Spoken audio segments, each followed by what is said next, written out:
Hello everyone, Shri IAS academy में आपका स्वागत है। जैसा कि आप जानते हैं कि श्री आईएएस एकेडमी ने आंसर राइटिंग सीरीज की शुरुआत की है, जिसके अंतर्गत ऑलरेडी हमारे 265 पार्ट आ चुके हैं। ये हमारा पार्ट 266 है। अपने इस पार्ट में हम देखेंगे कि आपके द्वारा हमारे टेलीग्राम चैनल पर किस प्रकार का प्रश्न लिखकर भेजा गया, उसे आपने किस तरीके से लिखा और वास्तव में आपको उसमें किन किन बिंदुओं को ऐड करने की आवश्यकता है। तो चलिए शुरू करते हैं। जैसा कि आप देख रहे हैं, ये प्रश्न आपके द्वारा हमारे टेलीग्राम चैनल पर लिखकर भेजा गया है। तो सबसे पहले हम आपके इस प्रश्न को पढ़ेंगे, आपके उत्तर को पढ़ेंगे और देखेंगे कि वास्तव में आपने इसे कैसे लिखा है और इसमें किन किन बिंदुओं को ऐड करने की आवश्यकता है। आपका प्रश्न है, कार्य संस्कृति किसी भी संगठन की प्रगति या अवसान में सबसे महत्वपूर्ण कारक होती है। एक अच्छी कार्य संस्कृति की विशेषताओं का उल्लेख करते हुए इस विषय पर अपना दृष्टिकोण स्पष्ट करें। आपने लिखा है, किसी संगठन की कार्य संस्कृति काफ़ी हद तक उस समाज की मूल संस्कृति से प्रभावित होती है। संगठन में उसकी मान्यताओं और सिद्धांतों, कार्यस्थल पर माहौल, कर्मचारियों के विश्वास एवं दृष्टिकोण तथा आपसी व्यवहार, वरिष्ठों की नेतृत्व शैली आदि का मिश्रण होता है, जिससे उस संगठन के बारे में लोगों को अपनी राय विकसित करने का अवसर प्राप्त होता है, जिससे लोग उस संगठन से जुड़ने व न जुड़ने का निर्णय लेते हैं। जिस प्रकार हमारी संस्कृति हमें बताती है कि किन मूल्यों का अनुगमन करना चाहिए और किन का नहीं, इसी प्रकार किसी संगठन की अच्छी कार्य संस्कृति की भी अपनी विशेषताएं हैं, जो निम्न प्रकार हैं। नंबर 1, विभिन्न कर्मचारियों में समानता का सिद्धांत लागू होता तथा बिना भेदभाव के सबको अपनी क्षमताओं के अनुसार बराबर का मौका देना, योग्य लोगों का चुनाव तथा संगठन के नियमों में लचीलापन, कर्मचारियों की परफॉर्मेंस होगा यहाँ पे ये ऐसे चांद की बिंदी उड़ेगी, ठीक है। परफॉर्मेंस का सतत व वस्तुनिष्ठ मूल्यांकन और उसके अनुसार उन्हें प्रोत्साहन देना, जनहित को ध्यान में रखकर नवाचारों को अपनाने के प्रति सहज, कर्मचारियों की क्षमताओं पर भरोसा कर उन्हें निर्णय का अधिकार, राजनीतिक हस्तक्षेप के स्थान पर तटस्थता जैसे मूल्यों को तरजीह देना, समय समय पर कर्मचारियों को दायित्वों का बोध कराना। निष्कर्षतः एक बेहतर कार्य संस्कृति वाले संगठन में लोग संतुष्टि का अनुभव करते हैं, अर्थात एक अच्छी कार्य संस्कृति किसी संगठन के भविष्य का निर्धारण करती है तथा संगठन के उद्देश्यों की प्राप्ति में कार्य संस्कृति की महत्वपूर्ण भूमिका निभाती है। काफ़ी बेहतरीन उत्तर लिखा। मतलब अब तक का अगर ऐसा उत्तर चेक किया है तो उनमें से शायद ये दूसरा तीसरा उत्तर होगा जो काफ़ी बेहतरीन लिखा गया।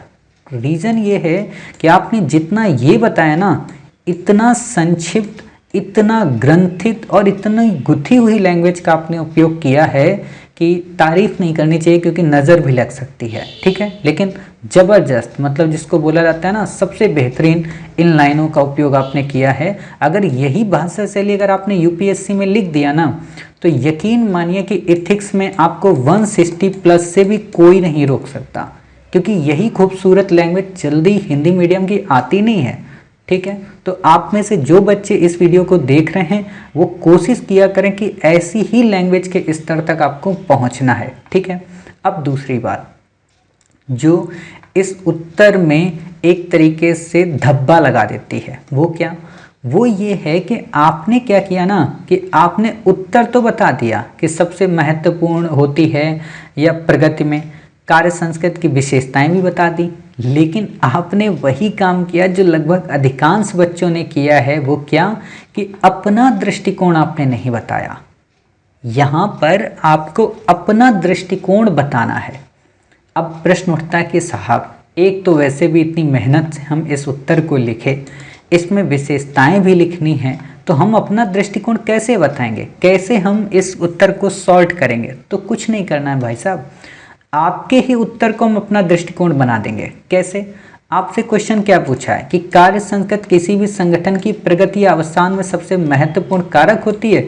इनकी विशेषताओं का उल्लेख करते हुए इस पर अपना दृष्टिकोण लिखें, ठीक है। आप यहाँ पे क्या कर सकते हैं, सीधे से बता सकते हैं, किसी भी संगठन की कार्य संस्कृति काफ़ी हद तक समाज की मूल संस्कृति से प्रभावित होती है, जिसमें उसकी मान्यताओं, सिद्धांतों, कार्यस्थल पर माहौल, कर्मचारियों के विश्वास व दृष्टिकोण तथा आपसी व्यवहार के मिश्रण का परिणाम होती है। एक अच्छी कार्य संस्कृति की निम्नलिखित विशेषताएं होती है। इतनी लाइनें देखो मैं खा गया, ठीक है, खाना है यही लाइनें इतनी, मतलब कि इतनी लाइनें हमें यहाँ से खा जाना है, ठीक। अब इतनी हमने यहाँ से लाइनें गैप कर दी। एक अच्छे संगठन की एक अच्छी कार्य संस्कृति की निम्नलिखित विशेषताएं होती हैं। अब यहाँ पे आप फटाक से सिनॉप्सिस में बता दो। नंबर 1, इसमें कर्मचारियों के साथ कोई भेदभाव नहीं किया जाता। नंबर 2, इसमें कर्मचारियों की क्षमताओं पर भरोसा किया जाता है। नंबर 3, इसमें कर्मचारियों को प्रोत्साहित किया जाता है। नंबर 4, इसमें जनहित के कार्यों को ध्यान में रखा जाता है। क्लियर, इतनी बातें कर दिया।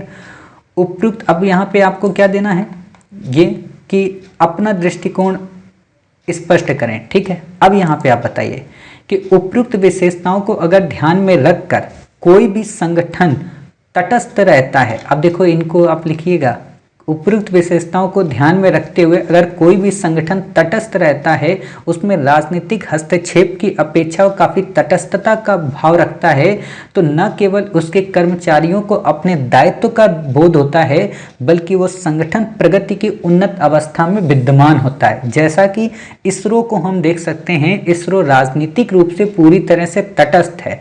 वो अपनी प्रगति और अपनी उन्नति के बल पर नए नए कीर्तिमान गढ़ रहा है और भारत को स्पेस की फील्ड में दुनिया का नंबर 1 बनाने के लिए जिद पर अड़ा हुआ है।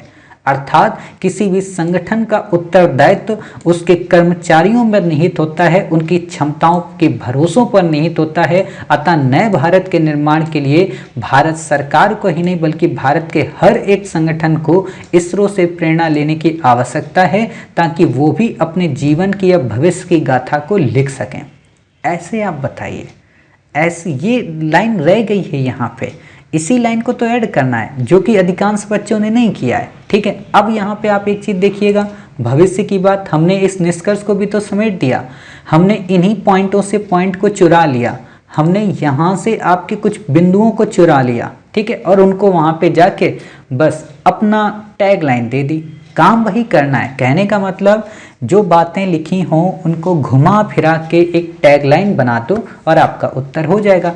होता यही है कि बच्चों में एक ये दिक्कत होती है, सब में होती है, ऐसा नहीं है कि आप में ही है, सब में होती है कि जब उनको लिखने को मिल जाए ना और उनको वो पसंदीदा उनका टॉपिक हो, उस पर उनकी लेखनी चाकरी करती हो, मतलब उनके चारों चक्कर लगाती हो, तो वो उस पर सब कुछ लिख डालेंगे। यही तो करना है, वहाँ पे थम जाना है।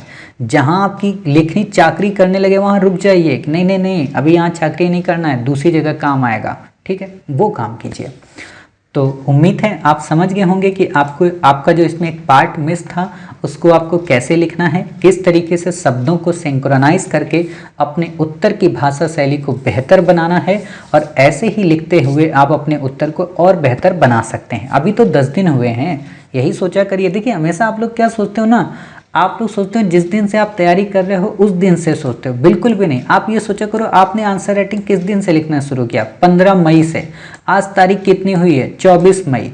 ठीक है, तो 15 मई से लिखना शुरू किया, 24 मई हुआ, अभी तो साहब 9 दिन हुए हैं, अभी तो 90 दिन का प्लान बाकी है, तब तो इतिहास ही लिख दिया जाएगा।